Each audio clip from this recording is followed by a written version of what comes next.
Hello, and welcome to episode 2 of The Pinfall, the wrestling podcast that covers the 1, 2, 3 in the WWE. That's one company, two brands, three shows.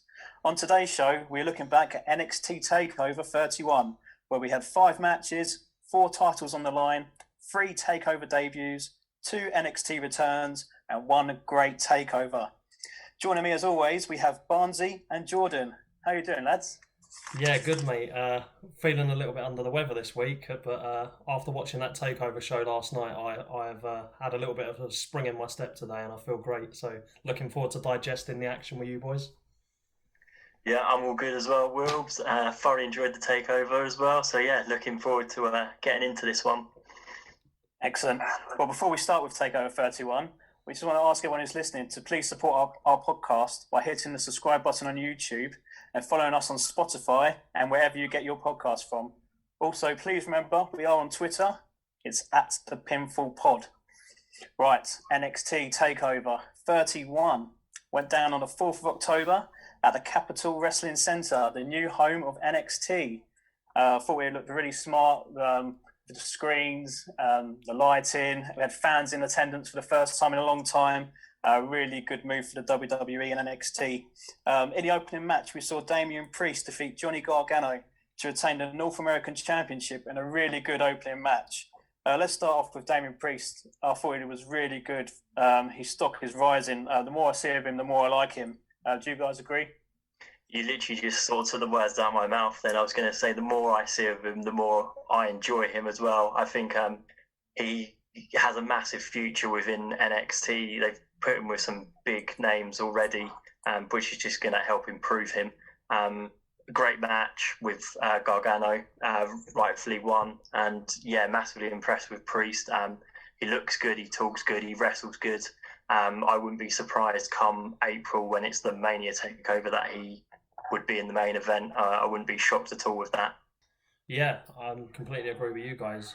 I've seen like a few of his matches, and he's never really sort of, been the highlight for me. But the more I see of him, the more I just get more impressed. And I like the way that he can fight any sort of type of wrestler. Like he obviously fought Gargano, and he was the bigger guy. And I just thought that the relationship and the chemistry they had in the ring was just superb. In a way, I was a little bit surprised he won. I thought Gargano was potentially going to do it, and the way the sort of match unfolded, Priest was going to lose the belt. But a couple of incredible spots. The one where he done the flip over the turnbuckle outside onto the security men. I love that. I did not see that coming, so it was a real good surprise. So yeah, now he's actually retained. I'm pretty happy looking back, and just thought what an opener to the card. Yeah, I think it's really good that they've got Damian Priest sort of going over someone like Johnny Gargano, because it sort of helps sort of raise his stock. And I think it's good they used this title to sort of elevate the next stars. So I think Johnny Gargano is sort of a star in his own right, really, and the title on Damian Priest to sort of help elevating him further. With it as well, putting him with Johnny in the ring, you just know you're just going to get the very best out of Gargano. So it was a sort of match made in heaven for Priest, because he can showcase what he can, and Gargano is always on point with everything he does. Yeah, definitely. And sometimes I think he looks. I think I've said maybe before that he looks a little bit like Roman Reigns, and some of the moves that he pulls off, he's got that sort of same physique, but he's like a little bit more agile. So he's got a little bit, I don't know, I wouldn't say more to offer than Reigns, but just his in-ring craft, he can pull off some great moves.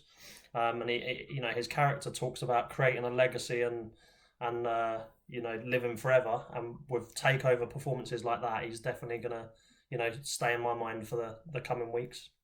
Yeah, we'll talk about call-ups maybe later on in the show, but I was just thinking, what next for Johnny Gargano? Do you think he could potentially get a call-up, or do you want to see more of the Gargano way sort of storyline that they've sort of started recently? I really like the Gargano way, and we'll touch upon it more later with the women's match. But for me, I just think Johnny will stay down. I imagine for him now, for a guy who's done it all in NXT on the men's side, I imagine his big passion now watching his wife take the title, and I imagine he probably won't go up until that's come to fruition. It's a mixed one for me, because we've seen a lot of people go up to the main roster, and they get a little bit lost. And then, you know, we've even seen some people return to NXT, like Bálor, like Breezango, like Ember Moon now. I don't want him to go up to Raw and SmackDown and just get lost, so I like what Jordan just said. I quite like the idea now of him supporting his wife and hoping that she's going to go on and get the belt. I think with NXT now being on TV, you know, wrestlers can stay there and it can be their home, like their home brand. So, yeah, I imagine, you know, there won't be too much chopping and changing, and, you know, it allows these wrestlers who may not get a crack fairly at the main roster to stay down there and just thrive on the yellow brand. Okay, Kushida forced Velveteen Dream to tap out in a second match on the card. This was the only non-title match on TakeOver. Were you guys impressed with Kushida? Yeah, I mean, in the opening promo to the match, I mean, I've not actually seen too much of Kushida, but the way that Triple H and Regal were talking about him, and when he signed for NXT, and they're saying that he's going to go right to the very top. Obviously, he's got this reputation in Japan and Asia. You do want to see him up his game a little bit in NXT.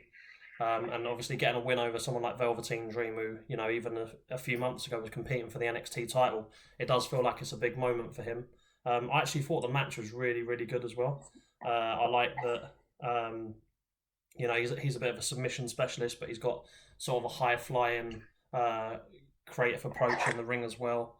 And I just liked how malicious he was, really. He was consistently going after his arm and his shoulder, and the finish was just great. Dream hit the Dream Valley driver, and Kushida managed to hold on to the move that he'd been working on throughout the match and force a submission. So, yeah, I was pretty happy that Kushida, you know, got over, and hopefully he's going to, you know, come up the card now. For me, this is why I think this takeover was so great. In sort of the landscape of wrestling at the moment, there always seems to be these sort of spot fests, and it's like rehearsed sort of circus acts that go on, and this takeover throughout really brought the ground and technicality back, and having someone like that with Kushida on just, you know, shows how good he is. He's had a real slow burn with NXT. I believe he was in a Cruiserweight Classic. I can't remember which one. And then he sort of had a few feuds with Gulak and sort of showcased that submission style. I can't remember if he got injured or not. But yeah, it's been a bit of a slow burn, so it's good to see him on a takeover. And, you know, with more performances like that, I'm excited to see what else can come from him. Santos Escobar retained his Cruiserweight Championship, defeating Isaiah Swerve Scott. This was the first time the Cruiserweight Championship had been defended on a takeover, and in my opinion, it won't be the last, as this match totally delivered. A great match where we saw Scott kick out the Phantom Driver, Escobar kicked out the 450 Splash, a real back and forth match we just couldn't call. Oh, I loved it. What about you guys? For me, this was, until one of the later matches, match of the night, this was incredible. What a showcase for the 205 brand. They're sort of stuck there on the network and sort of YouTube matches, and they get this odd NXT slot on Wednesdays that have the belt on the takeover just to showcase what talent there is on there. Absolutely incredible. I loved the Santos. I can't remember if it was like a super kick, drop kick when Swerve was midair. It was absolutely outrageous how that connected. Both put everything on it. I thought Scott may have been taking the title. I thought that was going to be the one title change, but I'm not mad. I think Escobar's a great champion, and I quite like his little trio. And when he does drop this belt to Scott, which looks like it will, you know, eventually come, they can move that trio on to bigger and better things. I'm not annoyed in any way that Escobar's managed to retain the title. I do think he sort of rebuilt the Cruiserweight division in NXT. I do feel like sometimes, though, that WWE do need to let the titles go around a little bit. Like when Edge and Orton, you know, were basically dropping the belt to each other every other month, and I think Cena and Orton as well, and Edge. There's you know, they shouldn't be scared to let the belt go around and let Escobar win it back and become like a 2-time, 3-time champion as well. But like what Jordan said, what a match! I literally was just gripped to the TV when I was watching this, and it just completely elevated the division. Ashante Adonis make an appearance as well, so obviously he's probably going to get involved in the fray as well. So it just continues to, you know, elevate the Cruiserweight belt, and yeah, I'm looking forward to seeing more matches. Like you say, it looks like Swerve Scott is eventually going to get the belt, so you know they're going to fight again And if it's like that, you're just like it's whet the appetite for more matches in the future. I just got to say, I got to disagree with the title hopping of the belt. Can't stand that. I like it when it's long reigns. When it's like a hot potato, like the Flair Bank stuff, that's not for me. What I like about it though is that it doesn't have to be all the time or for a consistent period, but like having it for 2 or 3 months is I don't see that there's a problem with that, because they're not defending it once a month. They're defending it like they can defend it on 2 or 3 NXT shows as well. So it's like I quite like it when it goes a little bit back and forth. Yeah, I was just thinking, like with Escobar, like where does he rank among the former sort of cruiserweight champions? Because obviously, I don't know if you heard the commentator, he sort of listed a few like Murphy, Ali, Cedric Alexander, but I just think his title reign at the moment seems to be more memorable than any of theirs, really. I think when Murphy was champion, because 205 was just exclusively network, some of the amazing stuff he was doing on 205, it just wasn't sort of to the broader audience, and it's a real shame he never got the slot like Escobar's having on NXT now, especially now he's on Raw. It really elevated Murphy because he was a fantastic champion. I remember watching sort of him, he just about got into 205, just under the weight, and then sort of dominated as he went into it. So yeah, Escobar's definitely up there. Especially in recent memory. I mean, I think the best 205 still is probably Neville and Aries Rock feud.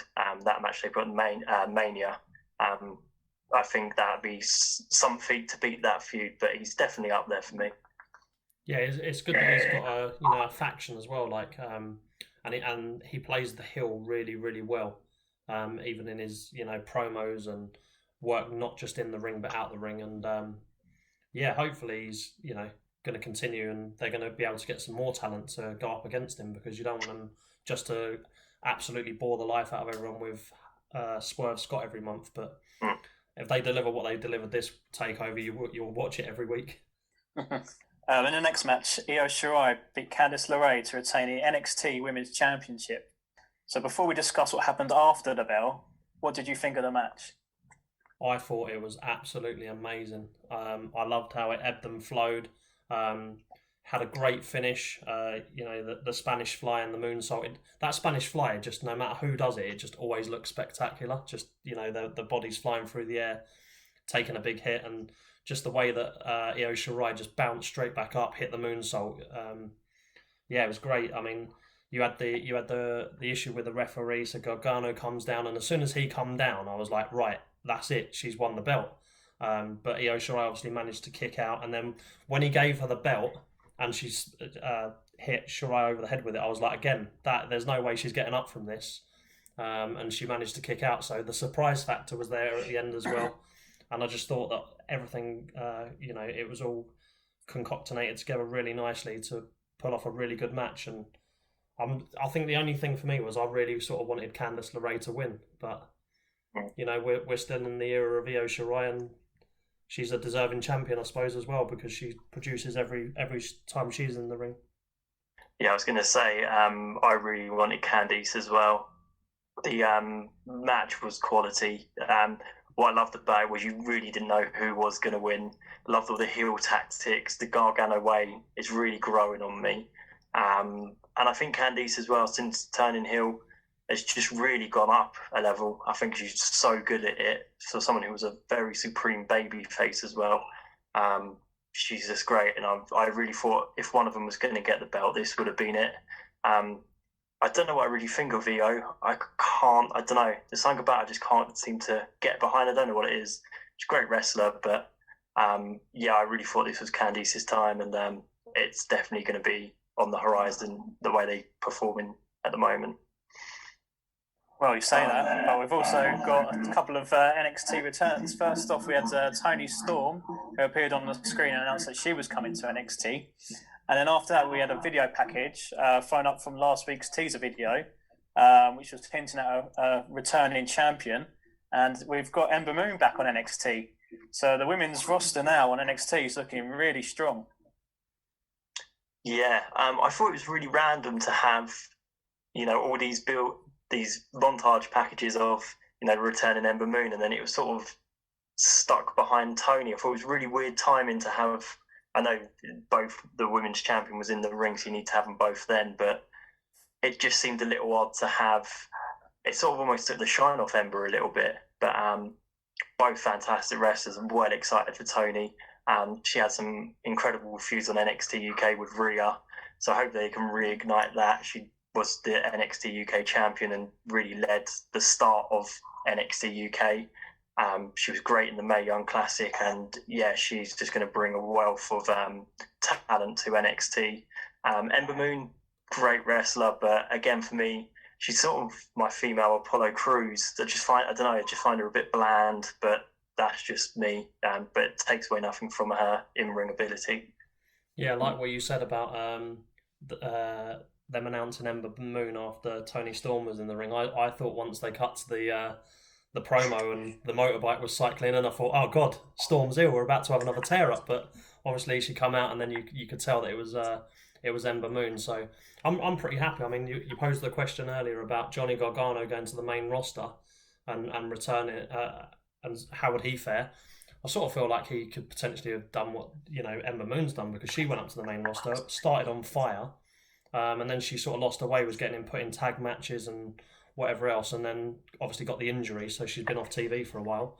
But I'm hoping that she'll be able to reignite what she come up with, because she had loads of momentum when she first appeared on Raw. So yeah, go back, build your stock up again on NXT and come back. But just in terms of the whole women's division, it does feel pretty stacked. And on the pre-show of NXT, had Rhea Ripley say that she wanted, no matter who won the main event, to be the person who got the next shot. So there's a lot of interesting matchups, and it'll be interesting to see what way they go with the storylines for this, for sure.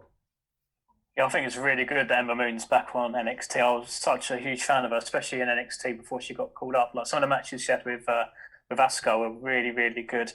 I just think that on the main roster, like so many, she probably didn't get booked that well.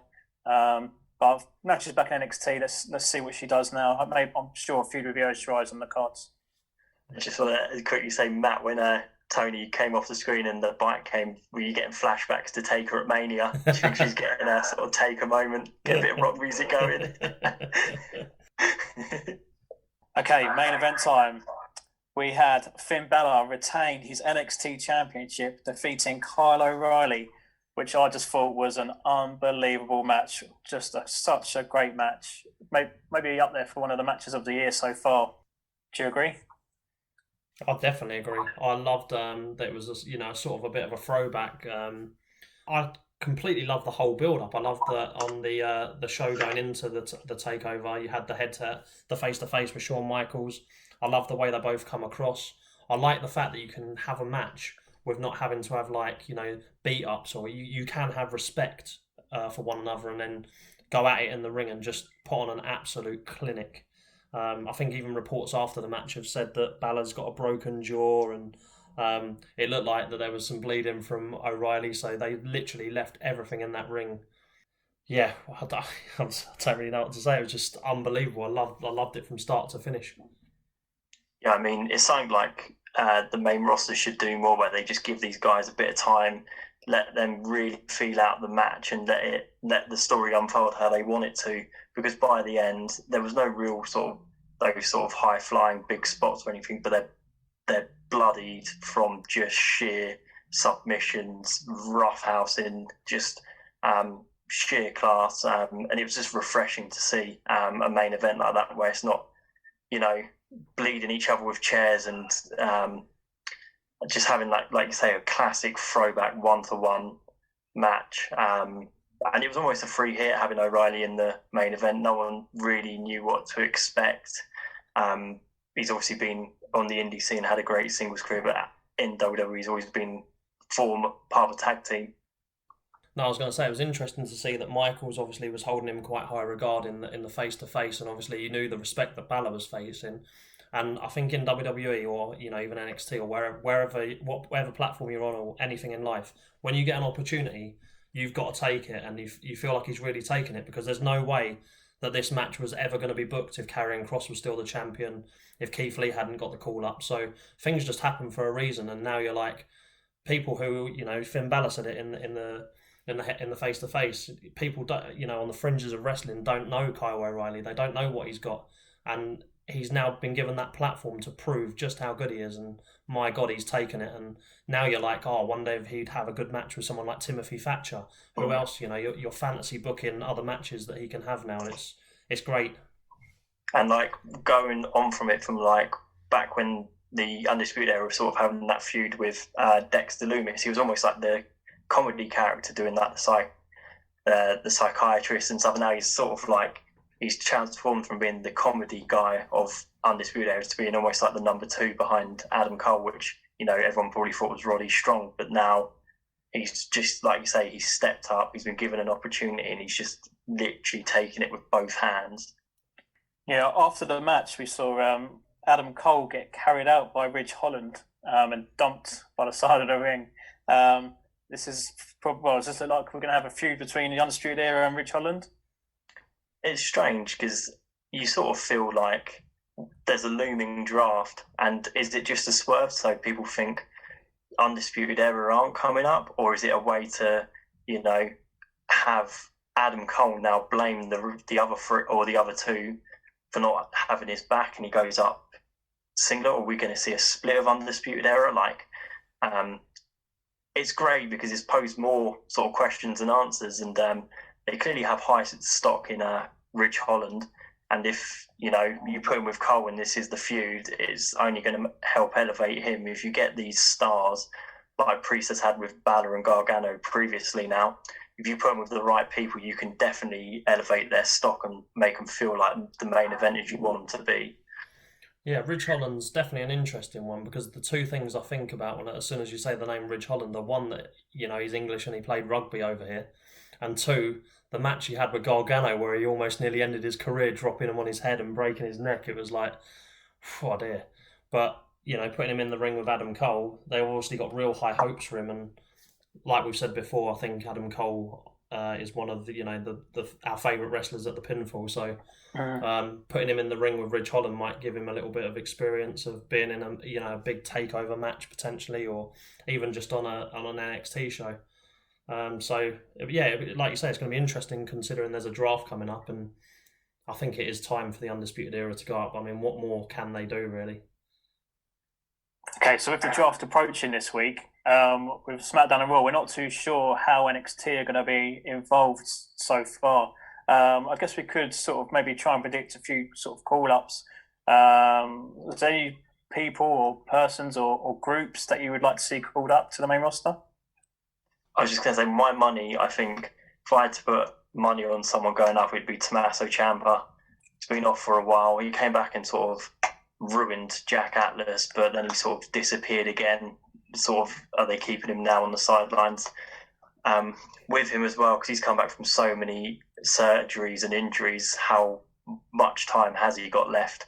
So are they going to give him a year in the main roster and just, let him have those sort of big pay-per-view matches or some dream matches? And I'd love to see it because I think he's excellent and Furry deserves to go up.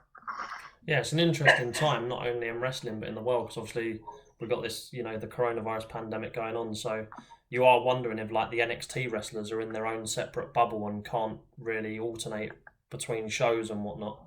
So it'd be interesting to see what does happen. I mean, the only one that I really, really want to happen is the Undisputed Era.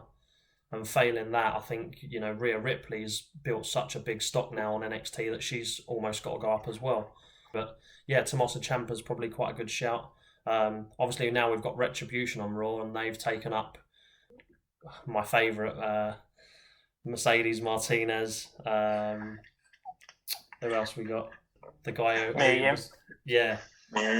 So you sort of feel like, how is Rhea still on NXT when these guys have been given an opportunity in Retribution? But be interesting to see how it unfolds anyway. I think as well, Raw or SmackDown are crying out for someone like Rhea, especially with Becky and Flair gone. They need someone who's going to really take a brand by the belt and just, bring it up a level. Yeah, so obviously knew I was going to ask this question, so I obviously had a few written down. Rhea Ripley was at the top of my list as well. I just think the women's division, like either side, Raw or SmackDown, they will just be lucky to have her. Really, I think she's really, really good, and she's ready as well. So I had her at the top along with Undisputed Era, because I mean they're so hot at the moment, and you just wonder what next for them really. So I'll just get them up, and also I did have Ciampa written down, and I Gargano and Candice LeRae as well, just because. I mean, Johnny Gargano's done everything in NXT, and maybe he does deserve a chance to do it on the main roster. But that's nearly the end of our show on NXT Takeover.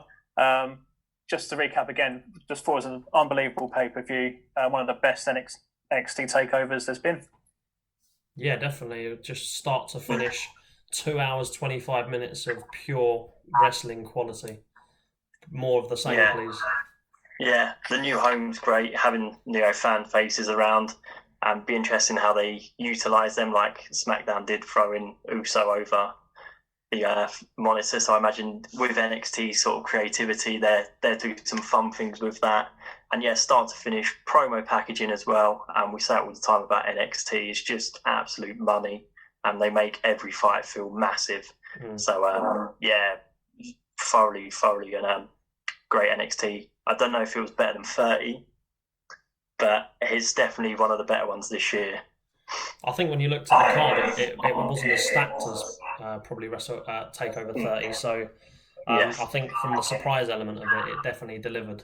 And just talking about the new arena, I love some of the entrances that are now going to be on show, like Candice LeRae's entrance. I like the Poison Pixie on the backdrop, and I think we said that Priest's entrance was pretty spectacular as well. And I just thought that at the end of the O'Reilly and Bálor match, where the crowd, there wasn't thousands in the arena, but there was just enough to generate a real decent atmosphere to, a show of respect for what them two guys had just put on in a clinic for 40 minutes. It was just, I like that. And, the sooner fans get back, I think the viewership across all of wrestling will go up again. Nice one. So that's our show for today. Please remember to hit the subscribe button and to give us a follow. We are at the Pinfall Pod on Twitter. Please give us a tweet. Let us know your thoughts on the takeover and the upcoming draft. That's it for today. That's the 3 count. Ring the bell.